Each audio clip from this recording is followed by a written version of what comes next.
Hanya dalam satu hari, pada Minggu kemarin 13 Juni, setidaknya 95 warga Palestina meninggal dunia akibat serangan Israel. Di antara mereka, ada anak-anak yang sedang mengambil air dan para warga yang hanya ingin membeli kebutuhan di pasar Gaza City. Lembaga Kemanusiaan PBB, UNRWA, bahkan mengkonfirmasi kematian seorang bayi akibat kekurangan gizi. 8 lembaga PBB lainnya memperingatkan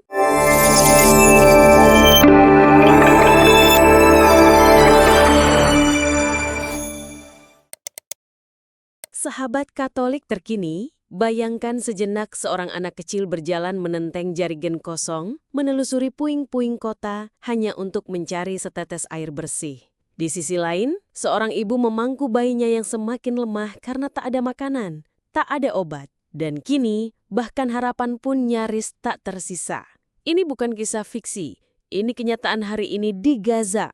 Sudah 21 bulan lamanya Gaza terus dihantam serangan bertubi-tubi, dan kini dunia internasional semakin khawatir operasi kemanusiaan di sana terancam lumpuh total. Apa yang masih bisa dikirim? Sejumlah kecil bantuan makanan, obat, dan air bisa benar-benar berhenti dalam waktu dekat. Dan di tengah situasi yang begitu genting ini, jumlah korban terus bertambah. Hanya dalam satu hari, pada Minggu kemarin 13 Juni, setidaknya 95 warga Palestina meninggal dunia akibat serangan Israel. Di antara mereka, ada anak-anak yang sedang mengambil air dan para warga yang hanya ingin membeli kebutuhan di pasar Gaza City. Lembaga Kemanusiaan PBB, UNRWA, bahkan mengkonfirmasi kematian seorang bayi akibat kekurangan gizi. 8 lembaga PBB lainnya memperingatkan, tanpa bahan bakar, misi penyelamatan kami akan berhenti.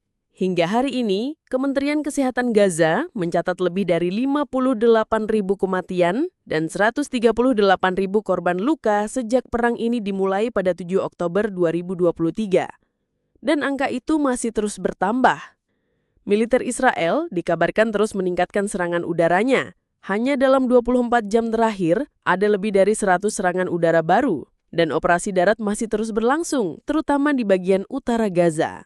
Namun, yang paling memilukan adalah bahkan upaya untuk mengambil bantuan pun kini bisa berujung maut.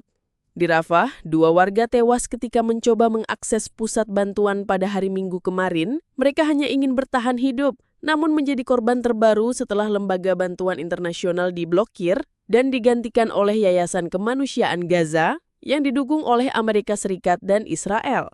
Philippe Lazzarini, kepala UNRWA, mengatakan dengan lantang, Gaza telah menjadi kuburan bagi anak-anak dan orang-orang yang kelaparan. Ia bahkan menyebut blokade bantuan ini sebagai skema kejam dan Machiavellian untuk membunuh. Di tengah krisis ini, muncul rencana kontroversial membangun apa yang disebut sebagai kota kemanusiaan di Rafah. Kamp besar ini dirancang untuk menampung puluhan ribu warga yang kehilangan rumah. Tapi, banyak yang melihatnya bukan sebagai solusi, melainkan bentuk baru dari penderitaan. Media Israel menyebutkan pembangunan kamp ini bisa memakan waktu lebih dari 1 tahun dengan biaya hingga 15 miliar dolar AS. Mantan Perdana Menteri Israel Ehud Olmert menyebut rencana ini sebagai bentuk pembersihan etnis. Ini adalah kamp konsentrasi, ujarnya kepada The Guardian. Menyoroti bagaimana orang-orang akan dipaksa masuk dan sulit keluar dalam nama kemanusiaan yang justru menghilangkan martabat.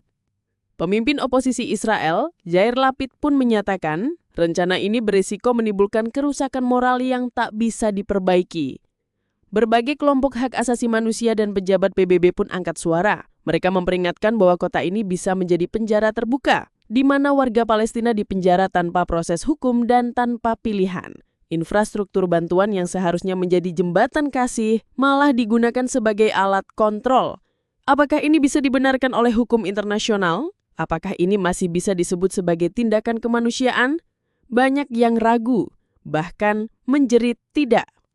Sahabat Katolik terkini, kita pernah belajar dari sejarah, dari luka kolonialisme, dari penderitaan apartheid, dari horor 2 perang dunia. Dunia pernah bersumpah, tidak lagi akan seluruh umat manusia mengalami dehumanisasi secara sistematis. Kita membentuk PBB, kita menulis Deklarasi Universal Hak Asasi Manusia, kita membangun harapan bahwa keadilan dan martabat manusia akan dijunjung tinggi.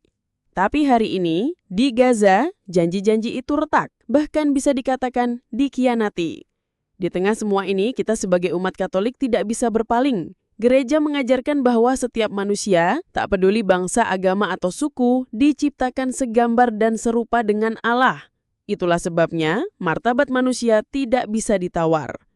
Yesus sendiri hadir di antara mereka yang tertindas. Ia menangis bersama yang menderita. Ia berseru bagi yang tidak punya suara.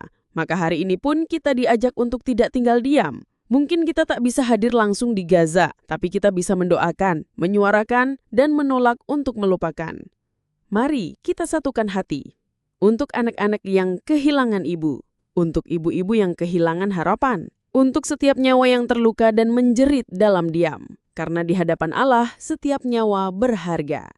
Terima kasih telah menyaksikan Katolik Terkini. Jika video ini menyentuh hati sahabat sekalian, jangan lupa untuk like, subscribe, dan bagikan. Semoga damai Kristus senantiasa menyertai kita dan menyembuhkan dunia yang terluka.